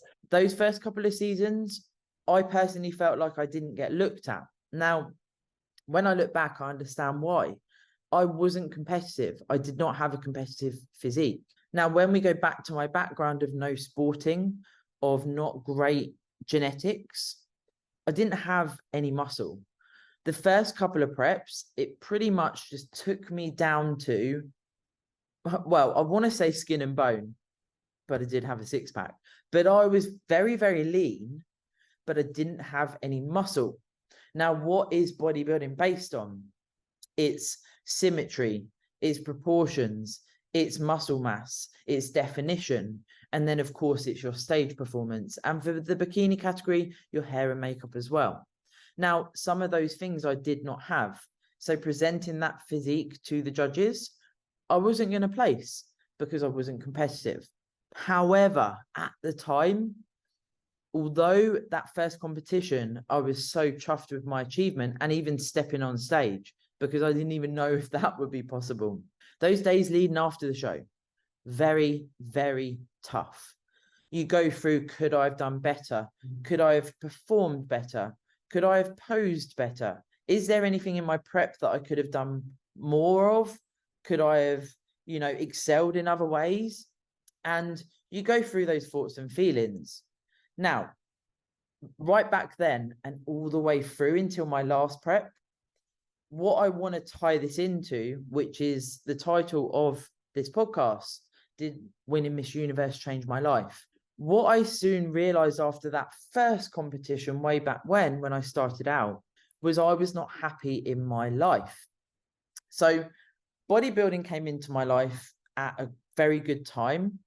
And that's why I often say it saved me, because what it did was it masked my unhappiness in the rest of my life, particularly in the relationship I was in, and that went into being married. And what it did was it allowed me to separate myself from who was my partner, into my husband at the time. It allowed me to make excuses to not spend time at home and with him. It allowed me to feel like I had a completely different life to him. And because he didn't bodybuild as well, it also offered me an excuse to go, well, I need to do my bodybuilding. So the divide grew. Now, the dark places that I visited over those first few seasons after the shows, from not placing, from wondering if I could do more, was it me? Was I cut out for bodybuilding? That was alone. I was solo here. But throughout those preps and those dark places after the shows, I was forced into different ways of thinking. And throughout all of those preps, it got worse and worse, that I was so unhappy. But by doing back-to-back preps, I continue to mask this. In the gym, on the platform, but also away from the sport. And it doesn't mean that you have to be seen to be this like perfect person, but being able to go, there's more to life than just squat, bench, deadlift. Yeah. You know, me and Lizzie can go and have a meal out, go and catch up with friends, and things like that are really important. Like, you've got to look after your well-being outside of the sport. I found this when I got injured so much I couldn't play rugby anymore. And my whole life was rugby. That was my identity. Yeah. And when I couldn't play anymore, I was like, oh, yeah, what do I do? And then that's where my mental health took a really big spiral, because I was papering over these cracks with rugby. And as soon as I lost that, I was like, oh, fuck, man. I haven't got this outlet anymore. And I haven't got this friend group anymore. I haven't got any of this. Yeah. Because it's all through this sport. And, you know, that's why it's important to have a life away from your sport, your work, your, you know, whatever it is that you're doing. You've got to have a life outside of it. You have to. Yeah. Like you say, you become like, I'm known as the bodybuilder, you're known as the power lifter, and it's like, actually, we're Sam and Sarah. Hiya. So we're just two geezers. And we do like to have a laugh sometimes, because of course, leading up to competition, minutia becomes more important, and you do need to bring a certain element of tunnel vision. And we understand that because we both do. We're very similar in regards to when we switch into competition mode. We're in comp mode. It's focus time. Yeah. But it's hard for sometimes people to see that and understand it. Oh man, I spend like 3-4 hours at a gym because I love a chin wag. I love like being in that environment and sort of having that community. It's really, really cool. It's a really good thing about powerlifting and even bodybuilding. Like when I was in London, those gyms, like certain gyms lend themselves to having different sort of demographics, and I really enjoyed that. It's social as well. It's filling those social needs as well as the physical and this competitive and the sport. But it gets to a time where I'm just like, oh, fuck man, I love you guys, but stop talking to me. And it's something that I really struggle with actually, because I don't want to be like upsetting people or letting people down. I always put people before myself, and that's something that I need to improve on. With quality time together and your favorite things to do, have you got like hobbies and stuff that you share, or do you do individual stuff? We do literally everything together. I don't know about you guys. Everything. I mean, we don't really do that much since we've got the gym. Like it's pretty non-stop. But we did so much stuff before we bought the gym that it's not really a problem that we now don't really have much time. Yeah, because you've got We- memories. Yeah, exactly. We have Sundays off now, and we do try to spend as much But that time took together. 3 years to get Sunday off. Yeah. How many hours do we work a week in there? Let's not talk about it. Zoning on the day Together. off. We're together, so it's not, you know, like we do sit down for a lot of meals together, in fact. So. For sure. And are you guys the same? We have separate hobbies, actually, don't we? Like I play golf. I try and play golf, not very well. Yeah, you do that every other week or so, don't you? Yeah, and I'm a bit of a gamer as well. So Georgia doesn't like gaming. I'm trying to get her into the Harry Potter game when it's out now. I'm going to try and play that with her. God, it is out, but it's not out on Nintendo Switch yet, which is just frustrating. We're so gutted about that. We're devastated that Yeah. it's not out yet. Well, I am. Literally, There's no way I've got Emily playing games. Literally, the company that I work for and the sort of role that I do, I speak with Warner Brothers and Disney and Marvel and that sort of thing. That's kind of my day to day, and we sort of get contracts literally for products for gaming. So we end up making those licensed pieces, but everything that I've seen lately has been about that Hogwarts legacy, and I'm so excited to give it a go, but I can't yet. So Don also games, in case you guys didn't. So you don't game together either? No, not really. I mean, every now and then we'll have friends around, and then it'll be something like Jackbox, but it's not like we'll jump onto like a Fortnite or whatever together. It'll be kind of we'll do like a big group game, but that's about it. Not Naked Twister? No. Don's not balanced enough for that. That's the main problem. The nudity, fine, but the twister part, absolutely not. Georgia, what are your hobbies?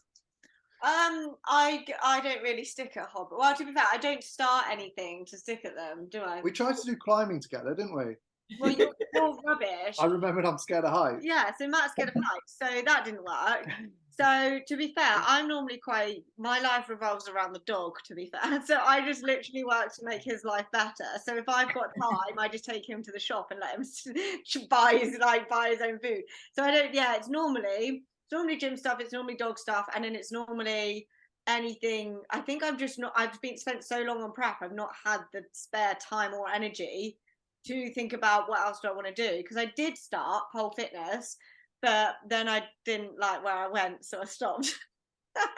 You went once, Georgia. I suppose everyone's biggest. And I paid for a second session, but I didn't turn up. So when I was younger, I had hobbies, but not so much now. You've been thinking about trying out that high rocks, haven't you? Yeah, because I thought it would really help my fat loss, but I feel like I'm too far gone now. I might be too big to move. I thought about that. But I don't. To be fair, if I ever have free time, I am starting to I'll meet up with a few of the girls now, which is very food orientated. So there's more food people. Or it's normally stuff with my sister. So I try and be social, but I don't really have other than the gym, too many hobbies as such, do I? No. Maybe I should think about your bodybuilding too much. Yeah, maybe if anyone wants to suggest any new hobbies, maybe I'll do a new thing a week and see which one sticks. What about cooking? You can cook me something. No, because I eat everything before I cook it. It never makes it that far. That's true. What about you, Kelly? I have a number of hobbies. Actually, Don and I spend almost a lot of time whenever I'm in the house. We're sort of in together. He's just started touch rugby. Well, You I just joined a played team. I played at uni and stuff like that. So I kind of set a goal of playing in the Euros again this year. And the best way to kind of get fit and get back into it again was literally to get stuck straight into a team and play games. So I've been back into that for a couple of weeks now. And to say that I'm unfit is the biggest understatement ever. Like, we got onto the pitch, it's 40 minutes of touch rugby. You're running up and down as quick as you can. I think my heart rate was averaging about 175 on the first day. I eventually could not move. I was in so much pain for days afterwards, still trying to get my breath back. But it's progressively getting better and getting fitter, but it's a fun thing for me. Yeah, for sure. I used to do pole fitness actually, but we moved, so it wasn't easy to get to the studio anymore. So when we moved, I had to stop that, unfortunately. But I have a friend who is a dance teacher, and we had this discussion a few months ago about how, as grown-ups, you sort of like drop off hobbies. We've built this level of vulnerability and trust within each other, and that translates to the bedroom, because it's true. I've never felt more comfortable in my body and skin with anybody, like, ever in my entire life. It's never, not ever, even when I was 184 pounds at 5'4", which is pretty voluptuous, you know, never felt uncomfortable. Never once even crossed my mind, because it was so present. And I think that really was like life-changing for me, because after, 32 years of constantly thinking about everything about me in the moment of like sexual activity, it's just like not really thinking about anything else. It's like, it's nice to just be free, but I think it's because we built that in the conversation depth that we established before. What about?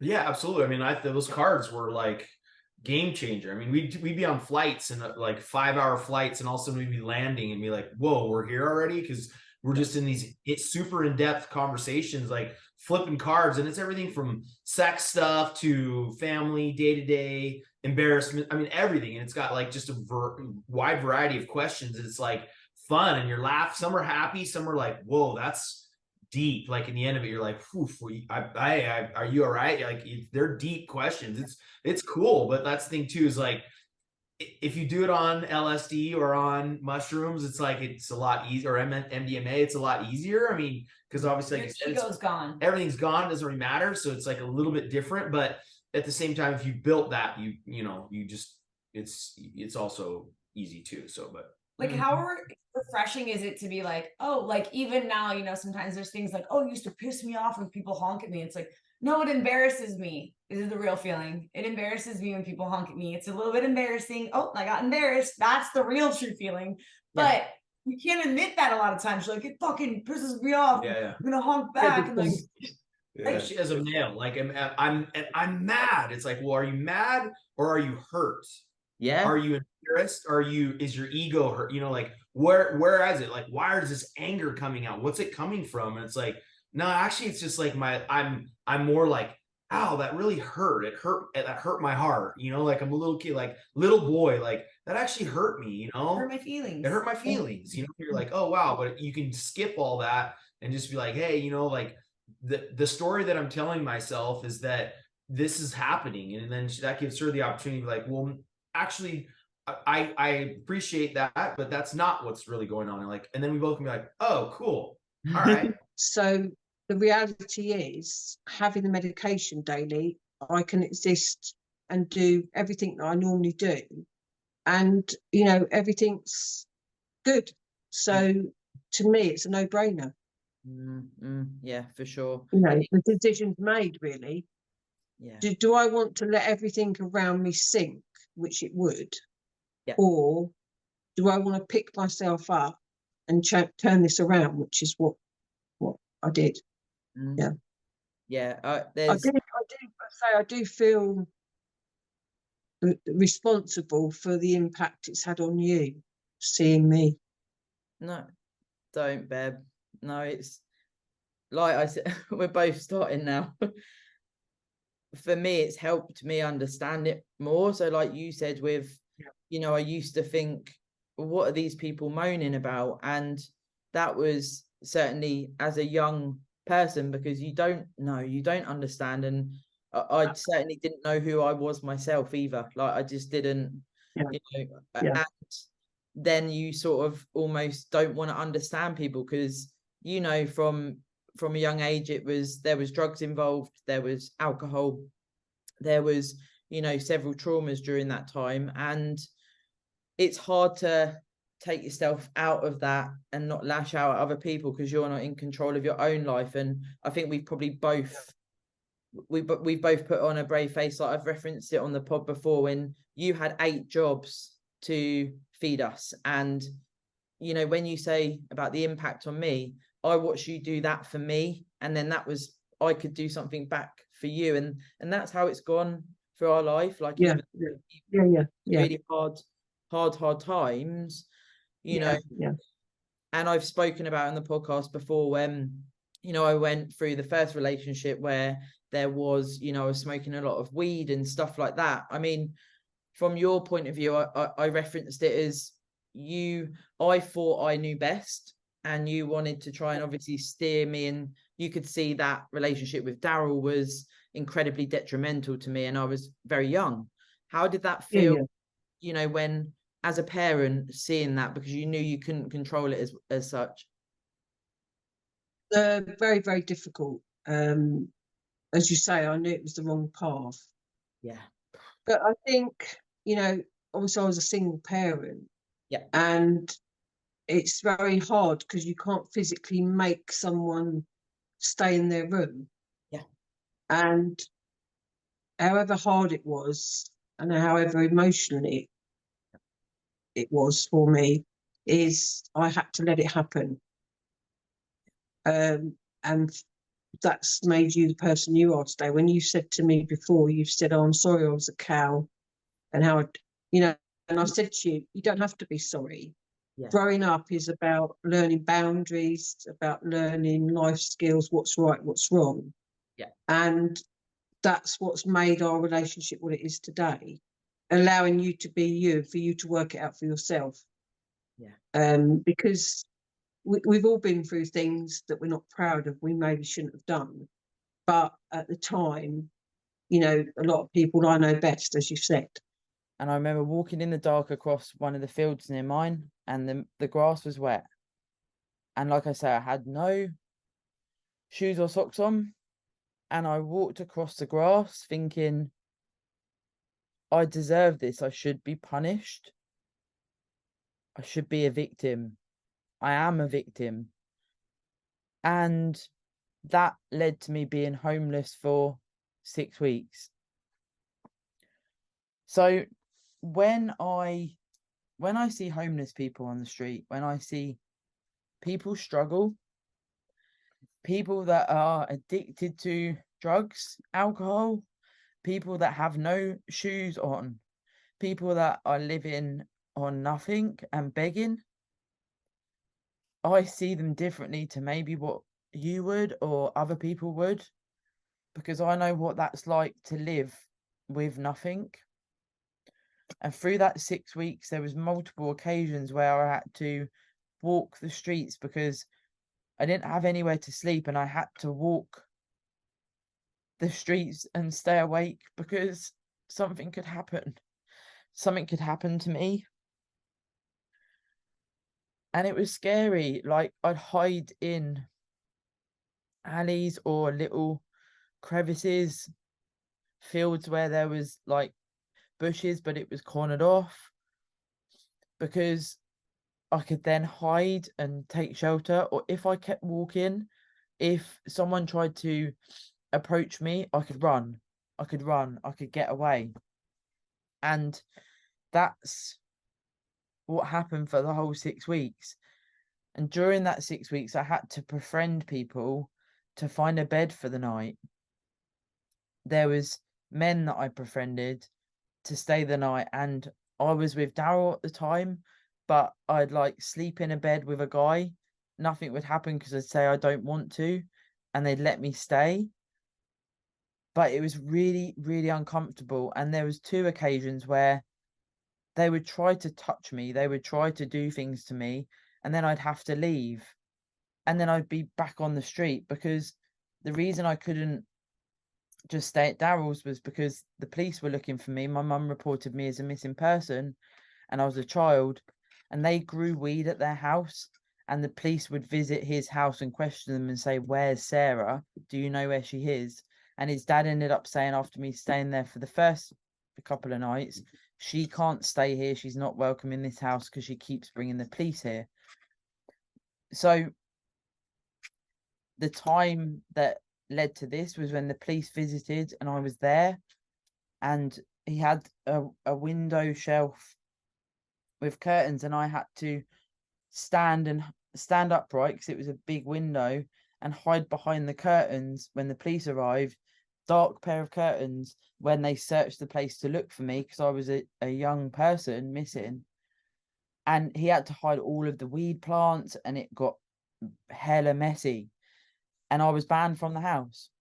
So I was also not able to see Daryl, who I like I say, I walked in on him sleeping with another girl, and I forgave him because he told me that's what happened, and I thought that I loved him, right? So then I couldn't see him. So I don't have parents in my life. I don't have my granddad. I don't have my little brother. I can't go to school because I'm a missing person, and this was the last year of education during GCSEs, etc. And I can't see Daryl. And then I'm forced into befriending people, not nice people, other drug addicts that were not nice. That's not me saying that drug addicts aren't nice. This is me saying that the people I was mixing with were not nice people. And this led to me having to live on scraps of food, going through bins to find food, not going to school. I had a family support worker when I was at school to help me, because I always got put in isolation because I'd get bullied and then kick back and try and rebel. She agreed to meet me in the local McDonald's in Bognor during this time, and she was the only person that I had access to, and she was not allowed to meet me, but she said to me, and I'll always be thankful for this, she said to me, I'll still meet you and we can still talk on the phone, because I'd rather meet you than and know you're okay than you be on your own. So an hour a week I got to go and see her and message her if I needed to, and she helped me get back to school after this period of time. And it was crazy. Like, I remember once, because I didn't have any clothes, that a friend of mine said to me, why don't we go and steal some clothes from New Look in Worthing? We got the train there, bunked the train, and she brought some wigs. She said, put this on. And we both put wigs on, and we went and got some clothes and stole them, and then ran threw the wigs in a big wheelie bin, and then I had some clothes to wear. And it was like, wow, I've got some clean clothes. I wasn't able to shower. I wasn't eating properly. I didn't have any clothes. I just had that one outfit when I left the house. And this type of thing started to happen. My mum was looking for me at the time. And like I say, I was a missing person. That was scary. Like, I can't quite get across what it feels like to walk the streets as a 14, 15-year-old thinking, am I going to survive today? Am I like, what's going to happen? I don't know. I just hope that I'm going to be okay. And it's crazy to think back, because of course we box these portions of life off. And the reason I do get emotional when I talk about this is, it's not now from an emotional standpoint of it upsets me per se. The emotion comes from me feeling really sad, that because I can vividly see, like, little Sarah, I say, like little me, so sad that I didn't have a childhood, that I didn't have teenage years where I felt like I was a person, that I was worthy. And this emotion during this podcast is a sign of how sad that makes me to see that person. But the emotion I let out is also a sign of being vulnerable and being okay with that. For me, it's something I speak to people a lot about. If you want to cry, if you want to let it out because of past trauma from something that's happened to you or something that's happening to you now, let it out. Cry. It's a good thing. It's okay to be vulnerable. It's okay to accept that things have happened to you. It's okay to ask for help. And that's what I didn't realize through this whole period of time. And like I said right at the start, it wasn't till 15 months ago, and a little bit before that, where I started to take control of my own happiness. And then I say 15 months ago because that's when I started to accept help from Matt. And Matt, I don't think will ever truly know. Like, the first person that's actually accepted me for who I am and offered me safety, and to realize that being independent and being strong isn't a sign of true strength. Being true to who you are and finding a purpose that makes you happy, that drives your internal happiness, and being able to share that with someone is honestly the biggest gift I've ever been given, because I didn't understand what it was like to be loved properly, but also be able to share my life with someone. And that's something I'm always be extremely grateful for. What needs to be done to help you out, you know? And I think that why not, you know, because you can either just take that chance, give it a shot. And I think if you have, even if it's a smallest amount of willingness to give it that shot, that might just be enough. And then you'll find that being able to kind of process these things, it balances your life significantly better than as if you were to just go, no, I'm not even going to try. And you'll never know. And it's stuck there then.